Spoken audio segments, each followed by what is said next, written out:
ತುಮಕೂರಿನಲ್ಲಿ ನಾಳೆ ಸಮಾವೇಶವನ್ನು ಇಟ್ಕೊಂಡಿದ್ದೇವೆ. ಇದರಲ್ಲಿ ಎರಡು ಭಾಗ ಇರ್ತಕ್ಕಂಥದ್ದು. ಒಂದು, ಕಂದಾಯ ಇಲಾಖೆಯಲ್ಲಿ ಸುಮಾರು 1,52,000 ಜನರಿಗೆ, ಫಲಾನುಭವಿಗಳಿಗೆ ಹಕ್ಕುಪತ್ರಗಳನ್ನು ಕೊಡ್ತಕ್ಕಂಥ ಕಾರ್ಯಕ್ರಮ.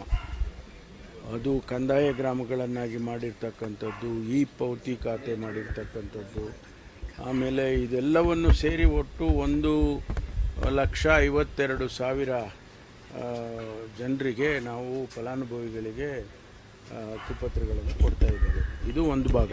ಎರಡನೇದು, ನಮ್ಮ ಸರ್ಕಾರ ಅಧಿಕಾರಕ್ಕೆ ಬಂದು 3 ವರ್ಷ ಆಗಿದೆ.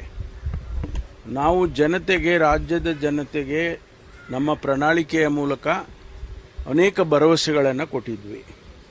ಅದೆಲ್ಲವನ್ನು ಈಡೇರಿಸ್ತೀವಿ 5 ವರ್ಷದಲ್ಲಿ ಅಂತ ಕೂಡ ನಾವು ಹೇಳ್ಕೊಂಡಿದ್ದೇವೆ.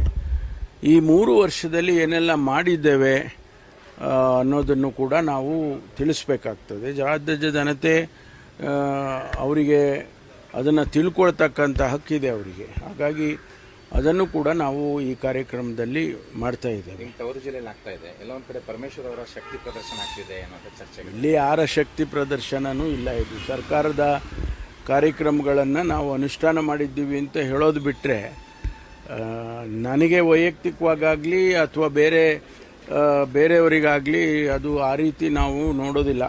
ಶಕ್ತಿ ಪ್ರದರ್ಶನದ ದೃಷ್ಟಿಯಲ್ಲಿ ನಾವು ನೋಡಲ್ಲ.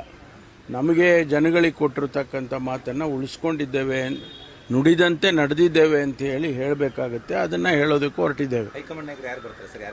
ಇಲ್ಲ, ನಾವು ಇದು ಸರ್ಕಾರಿ ಕಾರ್ಯಕ್ರಮದ ಹೊರತು ಇದೇನು ಪಕ್ಷದ ಕಾರ್ಯಕ್ರಮ ಅಲ್ಲ.